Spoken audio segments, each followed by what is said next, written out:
स्वागत है दोस्तों हमारे YouTube चैनल पर। और इस YouTube चैनल पर आपको मिलती हैं शॉर्ट हैंड डिक्टेशंस, फ्रेजेस और आउटलाइंस।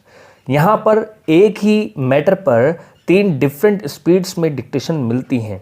जो स्पीड रहती हैं 80, 100 और 120 वर्ड्स पर मिनट। यहाँ पर आपको डिक्टेशंस के साथ साथ हमारा अगर आप टेलीग्राम ग्रुप या व्हाट्सएप ग्रुप या फेसबुक ग्रुप ज्वाइन करते हैं तो वहाँ पर आउटलाइंस भी मिलती हैं। जिन भी आपको वर्ड्स में दिक्कत आ रही है, जिनकी भी आउटलाइंस आपको नहीं आ रही हैं, वो सब आप उस ग्रुप में डिस्कस कर सकते हैं। तो अगर अभी तक आपने हमारे टेलीग्राम ग्रुप को, व्हाट्सएप ग्रुप को या फेसबुक ग्रुप को ज्वाइन कर लीजिए। और हमारे जो ये डिक्टेशन है इसका स्पीड रहेगा 80 वर्ड पर मिनट। चलिए शुरू करते हैं। 5 seconds.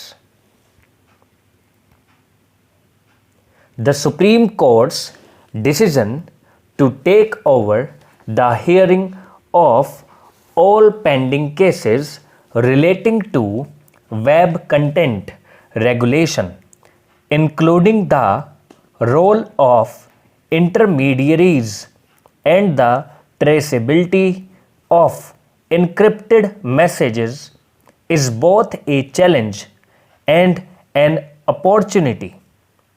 The center has informed the court that it intends to notify by January 2020 new guidelines for intermediaries, a term that covers the internet and other online service providers and includes social media platforms, even while transferring to itself related cases pending in different high courts. The court has rightly decided to hear them only after the center notifies its new guidelines for intermediaries. Para. After all, it is for the executive to frame policy on this sensitive matter.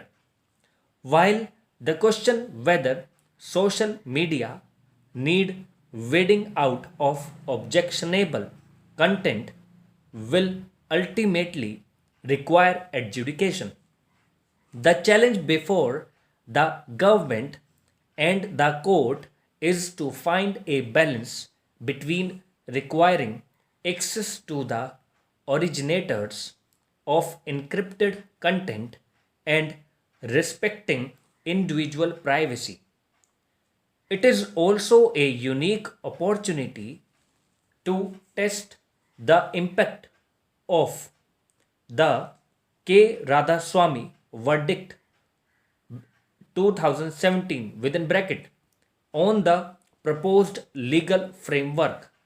The judgment had declared privacy as a fundamental right and laid down a proportionality standard to test the validity of restrictions on that right. The government has voiced concern about the threat posed by social media content to the democratic polity through fake news and hate speech, to the country's security and sovereignty, as well as to society through undesirable online content such as child pornography and communal messaging. Para.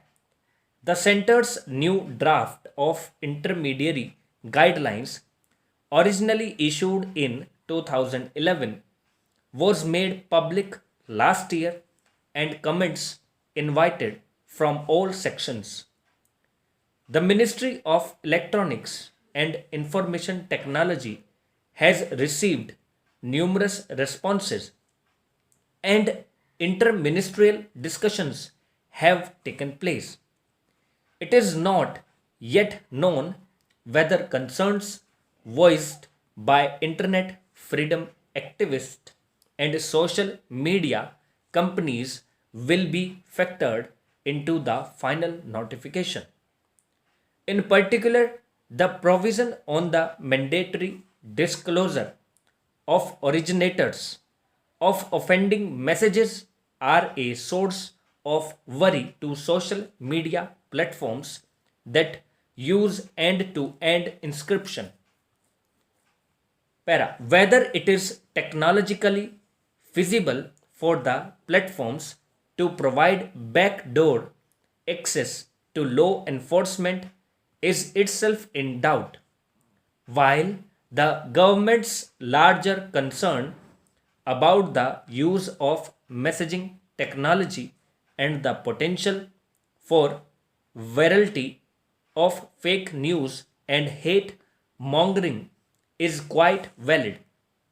The threshold for law enforcing agencies to seek a key to unlock the encryption ought not be low.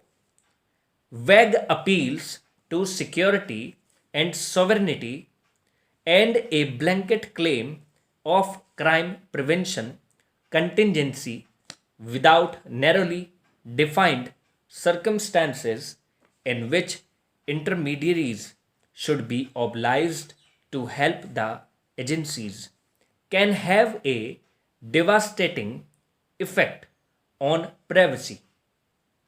Other requirements, such as proactive removal of offending content through automated tools, may also come close to infringing free speech and expression. The line between public interest and individual rights should be thick and clear. Thank you.